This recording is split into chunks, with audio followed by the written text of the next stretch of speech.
Scientists are literally chasing the mysteries of tornadoes across the Great Plains of the United States, better known as Tornado Alley. More than 400 tornadoes threaten to wreak a path of destruction here every year, far more than any other place in the world. The main reason? Ideal atmospheric conditions. The mountains to the west, the Gulf of Mexico to the south, and the fact that there are no physical barriers between here and the North Pole means that we are frequently changing air masses from warm to cold and back again. Tornadoes are measured using the F scale, F for Dr. Theodore Fujita, who classified tornado strength by estimating wind speed based on devastation. The smallest twisters are F0s. They can reach 116 kilometers per hour, about the equivalent of a small hurricane. At the other end of the scale are F5s, whose winds reach speeds of up to 512 kilometers per hour. Back up! Back up! Keep going, keep going, keep going! The tornadoes profiled here rise up the Fujita scale from an F2 that rips the roof off a house. Did you see that?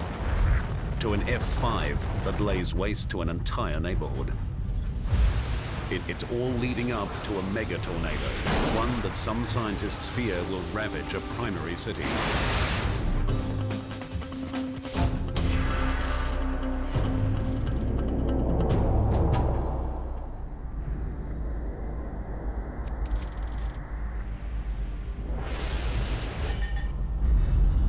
"111 kilometers southwest of Wichita lies the small town of Attica, Kansas. Just over 600 people live here. It's a town you could easily miss. On May 12, 2004, a tornado didn't. On that day, the blue skies over Harper County fill with storm clouds. Shortly after 6 p.m., Dan Smithheisler heads into Attica. I did some work for the banker in there. And I told his wife, I said, you know, it's going to storm today. Several thunderstorms form over southern Kansas. One look at these storms tells 30-year veteran meteorologist Chuck Doswell they might be a breeding ground for tornadoes. One of the important ingredients that produces a tornado that we're pretty sure is the wind at low levels has to change direction and speed rapidly with height. We call that vertical wind shear. The vertical wind shear typically spins the air into an invisible cylinder. As the wind speed increases and rises, the tornado intensifies and the core pressure drops.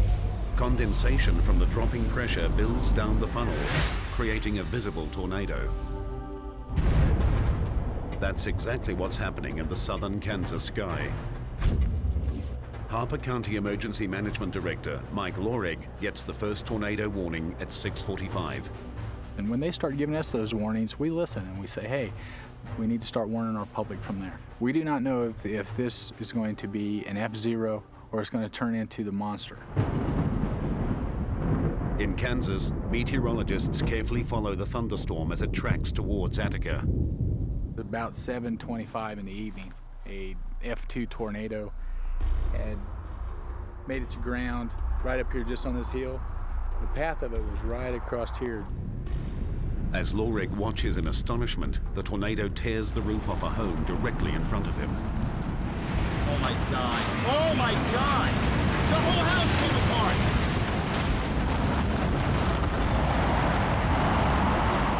This act of violence is just one of many. The angry skies over Kansas are far from finished. We thought, okay, hopefully things are over. We got emergency crews set up for that. And then the storm just suddenly, it took a life on its own.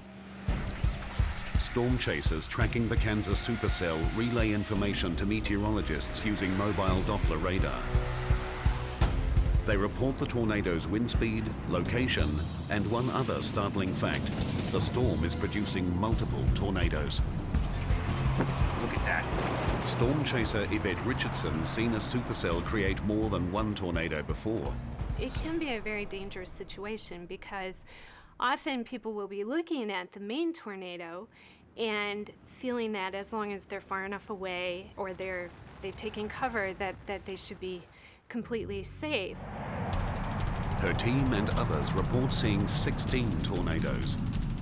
They vary significantly in size and power. The biggest is an F4, roughly 160 kilometers per hour faster and with corresponding wind force about 3 times larger than an F2. The F4 heads straight for Dan and Donna Smith-Heisler's home. I was listening to the radio and the TV, and they had it exactly pinpointed. They knew exactly where it was at. Knowing a tornado's path gives potential victims an average of 12 minutes warning, enough time to save their lives. The Smith-Heislers get the warning, but Dan ignores it. Mesmerized by the golf ball-sized hail that often precedes a tornado, he refuses to join his wife down in the basement. That scared me, and so I started screaming at him to get down, and the dog would not come down. He said, well, Sugar won't come. And she was going in the door, out the door, in the door. Dogs are smart. They know. So when I screamed at Sugar, then she came down. He came down. We started hearing this popping noise. Well, we had a rack of canned goods right over there. Before. And those cans were popping from the pressure change. I can't even It sounded like popcorn going off over there. The tornado batters Dan and Donna's home with winds estimated at more than 322 kilometers per hour. And that's when I got hit on the head with cement or something, you know. I can still hear myself groan. All of a sudden, you're just going to, like, go with it. And that's where I was when he said, we're not going to make it. And that woke me up. And I said, oh, yes, we are too, you know. And you pray really hard. The savage winds rip unrelentingly over the Smith-Heislers' home.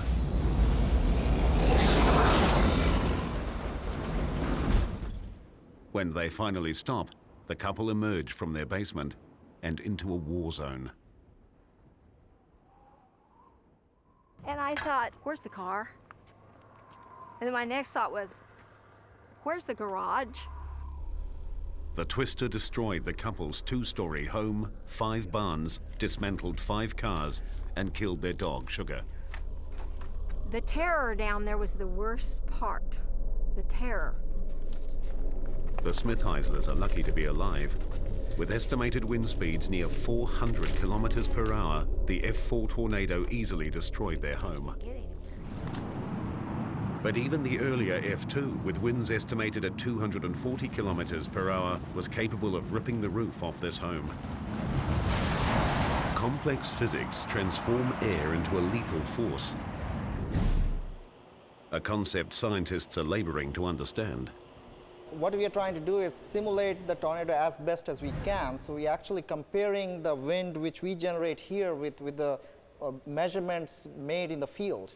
And the match is pretty good. Sarka's tornado simulator is the first of its kind in the world. It uses dry ice to create a visual display of the wind inside a vortex. His machine can produce tornadoes up to 1.2 meters in diameter and 2.4 meters tall. It can reach peak wind speeds of 86 kilometers per hour. When combined with scale models, he's able to replicate damage much larger and faster tornadoes inflict on homes and other structures. Normally, a portion of the roof fails and create a hole in the building, which then the flow starts getting inside, which then creates more load on the walls, and eventually those walls start failing.